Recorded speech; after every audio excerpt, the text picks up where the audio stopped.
இன்னைக்கு நாம 2025ல ரிலீஸ் ஆயிருக்கிற ஐம் யுவர் மூன் சீரிஸ் பத்தி பார்க்க போறோம். ஓகே, இன்னைக்கு இந்த சீரிஸை ஃபுல்லா பார்க்கறதுக்கு முன்னாடி இதோட இன்ட்ரோ கதையை மட்டும் சொல்றேன், கொஞ்சம் கேக்குறீங்களா? பாடு பாடி தொலையும். இந்த சீரிஸோட ஸ்டார்டிங் சீன்லயே உசாகான் பேலஸோட இளவரசி பியாங்கிரேவியை தான் காட்டுறாங்க. அவங்க அவங்க லவ் பண்ற சித்தா பேலஸ் இளவரசி சசி கூட ஓடி போறதுக்காக அந்த பௌர்ணமி நாள்ல அவங்க சேவையை கூட போட்டை நோக்கி போய்கிட்டு இருக்காங்க. அப்படி இங்க சித்தா பேலஸோட இளவரசி சசிய பார்த்தா ஆத்துக்கு இந்த பக்கம் பியாங்கிரவிக்காக தன்னோட காதல் ஃபைனலா ஒண்ணு சேர போறத நினைச்சு ரொம்ப சந்தோஷமா அத பத்தி அவங்க ஆண்டி கிட்ட பேசிட்டு இருக்கா. அதுல சசி, பியாங்கிரவி கூட என்னோட காதல் முழுமை அடைய போறதில்ல, எனக்கு ரொம்ப சந்தோஷமா இருக்கு ஆண்டி. பட் நீங்க இல்லாம இது சாத்தியம் இல்லை. பட் இதனால உங்களுக்கு என்ன ஆக போகுதுன்னு நினைச்சாலே எனக்கு பயமா இருக்குன்னு சொன்னேன். அப்போ ஆண்டி, என்னை பத்தி யோசிக்காதம்மா, இது நீ சந்தோஷமா இருக்க வேண்டிய நேரம். காதலிச்சவங்களை பிரிஞ்சு வாழ்ற வழி ரொம்பவே கொடுமையானது. அது எனக்கு ஆல்ரெடி நடந்துருச்சு. பட் அதே விஷயம் உனக்கு நடக்க நான் அலோவ் பண்ண மாட்டேன். என் உடம்புல கடைசி மூச்சு இருக்கிற வரை இந்த ஜென்மம் மட்டும் இல்லை, இனி எத்தனை ஜென்மம் வந்தாலும் உனக்கும் உன்னோட காதலுக்கும் துணையா இருப்பேன்னு எமோஷனலா சொல்ல. அப்படியே ரெண்டு பேருமே ஹக் பண்ணிப்பாங்க. பட் இவங்க இப்படி பேசிட்டு இருக்கிறத தூரத்துல ஒரு பொண்ணு நோட் பண்ணிட்டு ஓடுற மாதிரி காட்டுறாங்க. அப்புறம் அப்படியே இங்க பியாங்கிரேவிய பார்த்தா அவங்க அந்த போட்டுக்கு வந்துட்டாங்க. போட்ல ஏறினதுமே ஒரு பெருமூச்சோட அந்த நிலவை பார்த்து, இன்னும் கொஞ்ச நேரம் எனக்காக வெயிட் பண்ண சசி, இந்த முறை உன்னோட கைய நான் எப்பவுமே விட மாட்டேன், நான் உனக்காக வந்துட்டு இருக்கேன்னு மனசுக்குள்ளேயே சொல்லிட்டு இருக்கேன். சேம் டைம் அந்த போட்டு லீக் ஆகி போட்டுக்குள்ள தண்ணி வர ஸ்டார்ட் ஆகுது. இது அந்த போட்டுக்காரன் பார்த்த வேலைதான்.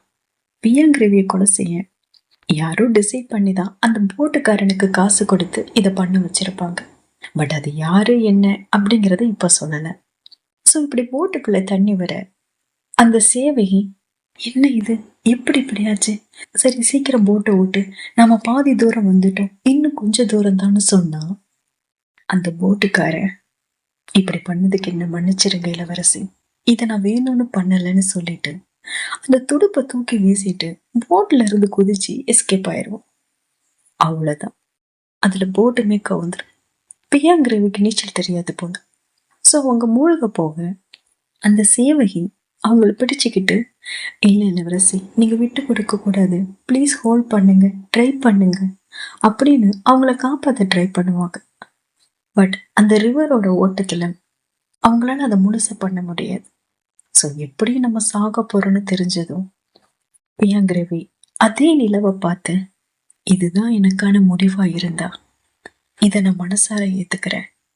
பட் என்னோட ஆசையை நிறைவேத்து, நான் திரும்ப வரணும், சசியோட கையை நிரந்தரமா பிடிச்சுக்கணும், எனக்கு ஹெல்ப் பண்ணுன்னு சொல்லிட்டு அப்படியே அந்த மரணத்தை அக்செப்ட் பண்ணிக்க. அப்படியே எங்க கட் பண்ணி இந்த சீரீஸோட title card I'm your moon அப்படின்னு போடுறாங்க.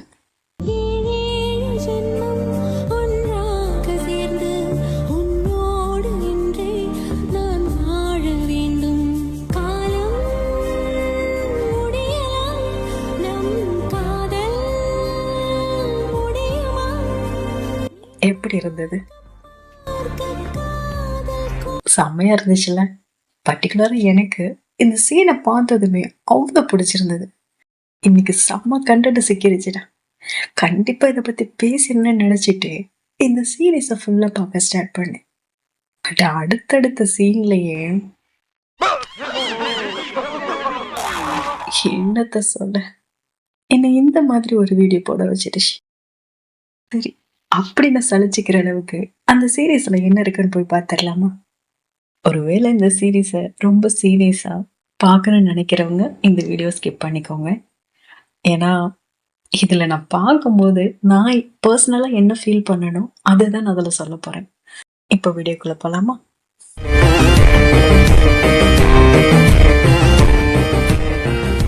ஆரம்பிக்கலாங்களா?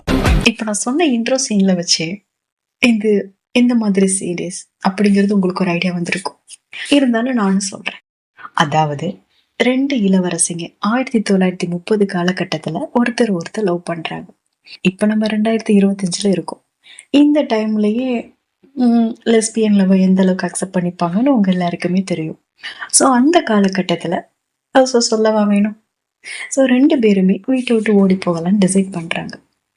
அப்படி டிசைட் பண்ணி போகும்போது, அதுல ஒரு இளவரசி கொன்னுடுறாங்க.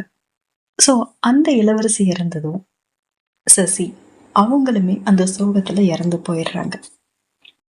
ஸோ அதுக்கப்புறம் அவங்க வேண்டிக்கிட்ட மாதிரி 2 பேருமே இன்னொரு ஜென்மம் எடுத்துக்கிட்டாங்களா? அந்த ஜென்மத்துல இவங்க எப்படி மீட் பண்ணிக்கிறாங்க? எப்படி அவங்க காதல அடைச்சாங்க? இதுக்கிடையில சசியோட ஆன்ட்டி அடுத்த ஜென்மத்திலயும் பிறந்தாங்களா? அவங்க லவ்வுக்கு ஹெல்ப் பண்ணாங்களா? பியாங்கிரவிய போட்ல வச்சு கொலை செஞ்சது யாரு? அவங்க ஏன் அப்படி பண்ணாங்க?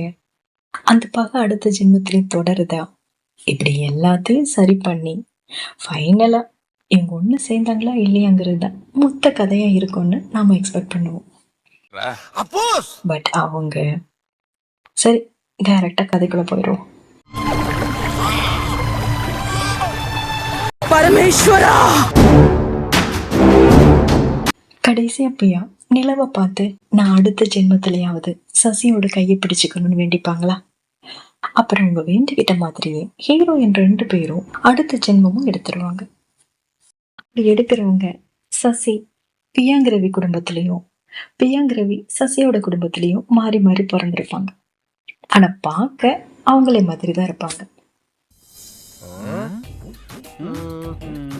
ஏன் திமுங்களா எப்படி அதான் முதல்ல நானும் யோசிக்கிறேன். நக்கல்யா அவனுக்கு இதுக்கிடையில 1930 இருந்து 2024க்குள்ள இவங்க 2 பேர் குடும்பத்துக்கு இடையில ஒரு பெரிய பகை வளர்ந்த மாதிரியும், அவங்க 2 பேர் குடும்பத்துக்கு இடையிலையும் ஏதோ ஒரு சாபம் இருக்கிற மாதிரியும் சொல்லிப்பாங்க. நம்மளும் ஆர்வமா கேட்போம், அப்படி என்னதான்டா சாபம் இருக்கும் அப்படின்னு. பட் கடைசியில பார்த்தா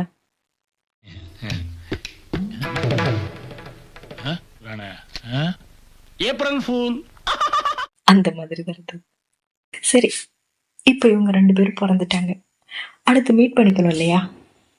மீட் பண்ணிப்பாங்க. அப்பதான் புதுசா ஒரு கேரக்டர் என்ட்ரோ பண்றாங்க. அவங்களோட பேரு தேன். ஆக்சுவலி இந்த சீரீஸ்ல எனக்கு ரொம்ப பிடிச்ச கேரக்டரே இவங்க தான். இவங்க சசியோட ஒரு கசின் அண்ட் பியாங்கிரவியோட ஒரு ஃப்ரெண்ட். இவங்க என்ன பண்றாங்கன்னா, சசியை ஒரு நாள் பியாங்கிரவியை மீட் பண்றதுக்காக கூட்டிட்டு போறாங்க. அப்படி பண்ணா சசி ரொம்ப சந்தோஷப்படுவா, அவளோட லைஃப்ல அவளுக்கான ஒரு காதல் கிடைக்கும் அப்படின்னு நினைக்கிறாங்க.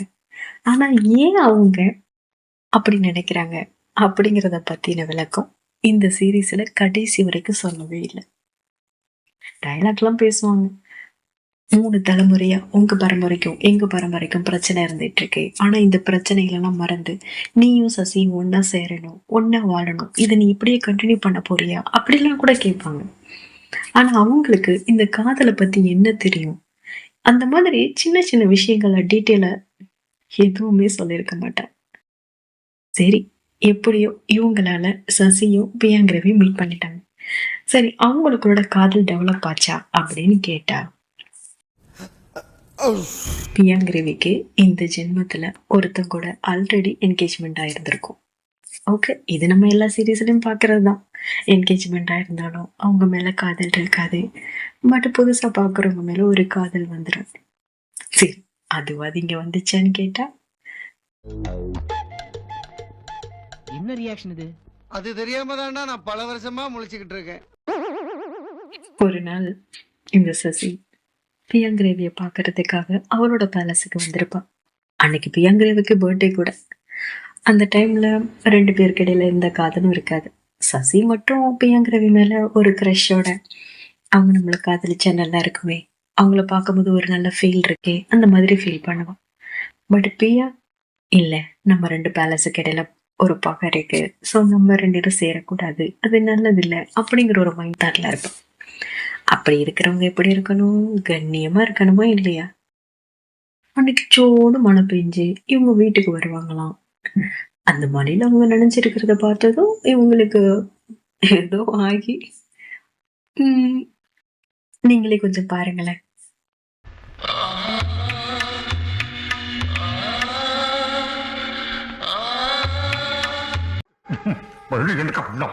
ஒரு வில்லி பண்ண வேண்டிய கேரக்டர்லாம் இந்த பொண்ணு பண்ற மாதிரியே எனக்கு தோணுச்சு இதுல. சரி, இதையே விட்டு தள்ளுங்க. அதுக்கப்புறம் ஒரு நாள் ஒரு பார்ட்டியில பிரியா அவளுக்கு என்கேஜ்மெண்ட் ஆன பையன் கூட நின்றுட்டு இருப்பான். அதை பார்த்ததும் தான் சசிக்கு தெரியும் அவளுக்கு ஆல்ரெடி என்கேஜ்மெண்ட் ஆயிடுச்சு அப்படிங்கிறதே. அப்ப அவ ரொம்பவே ஃபீல் பண்ணுவா. அதே பார்ட்டியில ஃபியர்ஸுங்கிற ஒரு புது கேரக்டர் இன்ட்ரோ பண்ணுவாங்க. ஆக்சுவலி இந்த கேரக்டருக்கு சசியை பார்த்ததுமே ரொம்ப பிடிச்சிரும். ஐ மீன் லவ் அட் ஃபர்ஸ்ட் சைட்னு சொல்லலாம். அவள் நிஜமாவே லவ் பண்ணுவாள். ஸோ அதனால சசி பின்னாடியே அவளுக்கு பிடிச்சதை பண்ணிக்கிட்டு அவள் பின்னாடியே சுற்றிட்டு இருப்பாள். இப்போ இதில் நோட் பண்ணுறீங்களா, ட்ரையாங்கல்ல பிரியாங்கிறவே லவ் பண்ணுறாளா இல்லையா அப்படிங்கிறத இப்போ வரைக்கும் அவள் வெளிப்படுத்தியிருக்க மாட்டான். ஓகேவா? ஸோ அவளை தண்ணி தெளிச்சு விட்டுறலாம். இதில் சசி பிரியாங்கிறவே லவ் பண்ணுறான். ஃபியர்ஸ் சசியை லவ் பண்ணிட்டு இருக்க. என்ன கேட்டா இந்த சசி பிரியாங்கிறவிய விட்டுட்டு ஃபியர்ஸ்க்கே ஒரு சான்ஸ் கொடுக்கலான்னு தோணுச்சு இந்த சீன்ல. அவ சின்சியர் சசியை லவ் பண்ணுவா. பிரியாக்கு தான் என்கேஜ்மெண்ட் ஆயிடுச்சு. அவ எப்படி அவ ஃபேமிலியை விட்டு கொடுக்க மாட்டா. ஸோ சசி கிட்ட வர மாட்டா. ஸோ நம்ம சசியை லவ் பண்ணலாம், அவளை கல்யாணம் பண்ணிக்கலாம் அப்படின்னு நிஜமாவே ஆசைப்படுவா. நீ யாரையோ நினைச்சு வாழா வெட்டியா இருக்க போற, நான் உன்னையவே நினைச்சு வெட்டியா வாழாம இருக்க போறேன். சரி, இது ஒரு பக்கம் போயிட்டு இருக்குன்னு வச்சுக்கோங்க. ஒரு நாள் ஃபியர்ஸ் சசியை கூட்டிட்டு ஒரு ரெஸ்டாரண்ட்டுக்கு போயிருப்பான். அதே டைம்ல பிரியாவும் அவங்களோட பார்ட்னர் கூட அங்க வந்திருப்பான். ஸோ இப்படி இவங்க 2 பேரும் இங்கேயும் அவங்க 2 பேரும் அங்கேயும் சாப்பிட்டுட்டு இருக்க. அப்போ ஒரு கட்டத்துல சசி பிரியா அங்க நிக்கிறத பார்த்துருவான். ஸோ பார்த்ததும் அவளுக்கு பேசணும்னு தோணும். ஸோ ஃபியர்ஸ் கிட்ட ஒரு ரீசனை சொல்லிட்டு அப்படியே நைஸ் அவளை கலட்டி விட்டுட்டு பிரியாவை பார்க்க போவோம். அந்த டைம்ல பிரியாவோட ஃபியன்ஸைக்கும் ஏதோ ஒரு கால் வருதுன்னு சொல்லி போயிடுவார். ஸோ இப்போ பிரியாவும் சசியும் பேசிக்க ஆரம்பிக்க அதுல ஒரு கட்டத்துல பிரியா கொஞ்சம் உணர்ச்சி வசப்பட்டு சசியை கிஸ் பண்ணிடுவான்.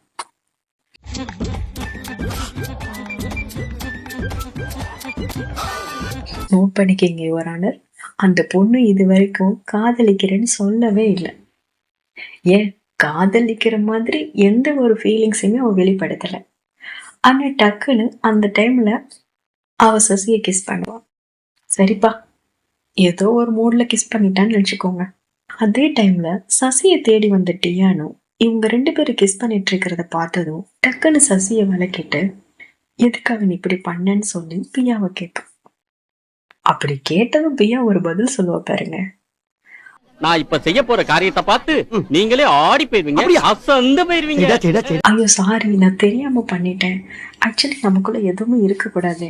எனக்கு ஆல்ரெடி என்கேஜ்மெண்ட் ஆயிடுச்சு. நான் என் குடும்பத்தை மீறி எதுவும் பண்ணக்கூடாது, நீ இன்னும் பண்ணக்கூடாது.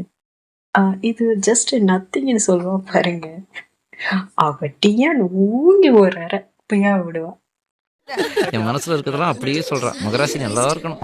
ஊங்கி ஒரு அரை விட்டுட்டு நீ அவளை காதலிக்கிறியா இல்லையா அப்படிங்கிறது உனக்கு தெரியலன்னா மூடிட்டு இருக்கணும். இன்னொரு முறை என் தங்கச்சி பக்கம் வந்த செருப்பு பிஞ்சிருன்னு சொல்லாம சொல்லிட்டு போவோம்.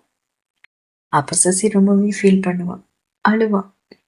ஸோ அந்த டைம்ல ஃபியர்ஸ் சசியை சேரப் பண்றதுக்காக அகெயின் அவளை ஒரு ரெஸ்டாரண்ட் கூட்டிட்டு போய் அவளுக்கு ட்ரிங்க் எல்லாம் வாங்கி கொடுத்து அவளை ஏதோ சரி பண்ண ட்ரை பண்ணிட்டு இருப்பான். பட் ஃபியர்ஸ் சசியை கூட்டிட்டு போயிருக்கிறது தெரிஞ்சதும் ஏதோ சசி அவர் ரேப் பண்ண கூட்டிட்டு போன மாதிரி ஃபீல் பண்ணி டியான் ஒரு பக்கம் பியா ஒரு பக்கம் 2 பேரும் அவங்க எங்க போயிருக்காங்கன்னு தேடி கண்டுபிடிச்சு வந்து நீ எப்படி என் தங்கச்சிக்கு ட்ரிங்க் கொடுத்து அவளை கரெக்ட் பண்ண பார்க்கலான்னு டியான் ஒரு பக்கமும் அவ உன்னை காதலிக்கலன்னு தெரிஞ்சும் நீ அவளை எப்படி நெருங்கலான்னு பியா ஒரு பக்கமும் 2 பேரும் சண்டை போட்டு கடைசியா இந்த டியான் இல்ல போதையில இருக்கிற சசிய பியா கூட அனுப்பி வச்சுட்டு ஃபியர்ஸ் கிட்ட சண்டை போட்டுட்டு இருப்பான். நான் குமார் அவசரப்பட்டிய. அதுக்கப்புறம் என்ன நடக்கும்னா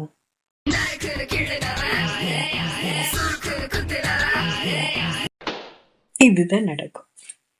ஆக்சுவலி ஃபியர்ஸ் அவளோட காதலுக்காக ட்ரிங்க ஊத்தி குடித்தா பிரியா மேட்ரை முடிச்சுட்டு போயிடுவான். ஏன் சார் அழுகுறீங்க? எல்லாரும் என்ன ஏமாத்துறாங்க. இருங்க இருங்க, இதுக்கப்புறம் தான் பெரிய காமெடி. அவ்வளோ நாள் சசி அவ்வளோ உருகி உருகி லவ் பண்ணும்போது அவங்களுக்கு அந்த காதல்லாம் பெருசாவே தெரிஞ்சிருக்காது, அதாவது பியாவுக்கு. பட் இந்த மேட்ரு முடிஞ்சதும் பியாவுக்கு அப்படி ஒரு காதல் சசி மேல வந்துடும்.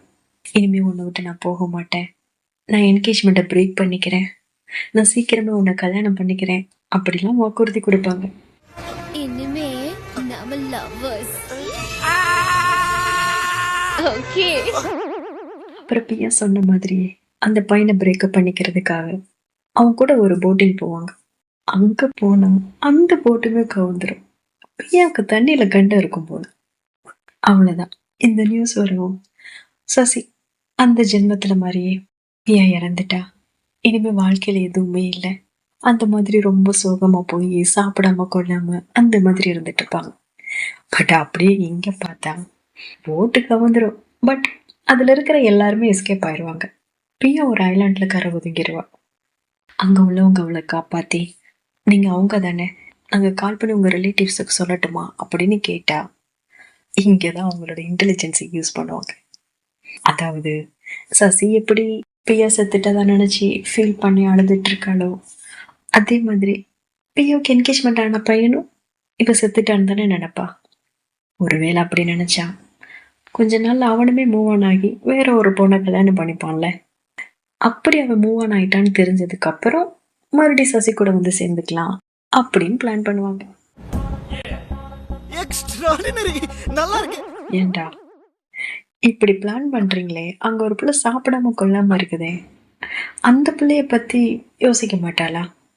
இப்ப வர்ற அந்த நாள்ல சசிக்கு ஏதாவது ஆகி போச்சுன்னா, சரி என்னோட கருத்தை விடுங்க, அடுத்து என்ன நடக்கும்னா அவங்க நினைச்ச மாதிரியே கொஞ்ச நாள் அந்த என்கேஜ்மெண்ட் ஆன பையனும் பியாவை தேடி தேடி தேடி அலைவாரு.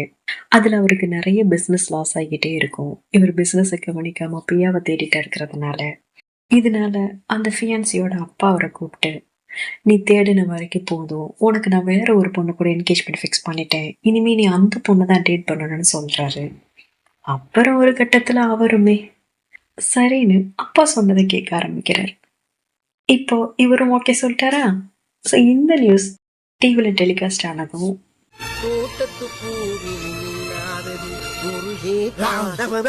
பியாக்கு பயங்கர குஷி ஆயிரும். வா, நம்ம நினைச்சது நடந்து போச்சு, அவன் மூவ் ஆன் ஆயிட்டான், இனிமே நம்ம சசியை போய் பார்க்கலாம் அப்படின்னு ஆசையா ஓடி வந்து சசி கூட சேர்ந்துருவாங்க. அவ்வளவுதான் கதை. நல்லா இருக்கா? இங்க ஃபர்ஸ்ட் எபிசோட் பியாவை யாரோ கொலை பண்ற மாதிரி காட்டியிருந்தாங்க. அது யாருன்னு கடைசி எபிசோடு வரைக்குமே அவங்க சொல்லவே இல்லை. சரி, 1930 காலகட்டத்துல இவங்க 2 பேரும் எந்த மாதிரி லவ் பண்ணாங்க, அவங்களோட காதலை பத்தி எக்ஸ்பிளைன் பண்ணாங்களா அப்படின்னு கேட்டீங்கன்னா அதெல்லாம் இல்லைங்க. இல்ல. ஓகே. அங்க ஒரு ஆன்டி கேரக்டர் இருந்தாங்களே, அந்த ஆன்டி கேரக்டரை அவங்க டெவலப் பண்ணாமையே விட்டுருப்பாங்க. அவங்க ஏன் அந்த இடத்துல பிரியிற வழி என்னன்னு எனக்கு தெரியும், பட் அதே வழியை நீ அனுபவிக்க நான் விட மாட்டேன்னு ஏன் சொன்னாங்க? ஒரு ப்ராப்பர் எக்ஸ்பிளனேஷனே கொடுத்துருக்க மாட்டாங்க. அடுத்து இந்த பியா, ஐயோ, நீ எல்லாம் பிறந்ததே ஒரு சாபக்கேடு, முடிஞ்சா இன்னைக்கே போய் செத்துரு. கடைசி வரைக்கும் குடும்பம் பண்பாடு பாரம்பரியம் சொல்லிட்டு ஒரே ஒரு மேட்ரு நடந்ததும் அப்படியே டோட்டலா சேஞ்ச் ஆயிடுவோம். அது எப்படி அது முடிஞ்சதுன்னு எனக்கு சொல்ல முடியல.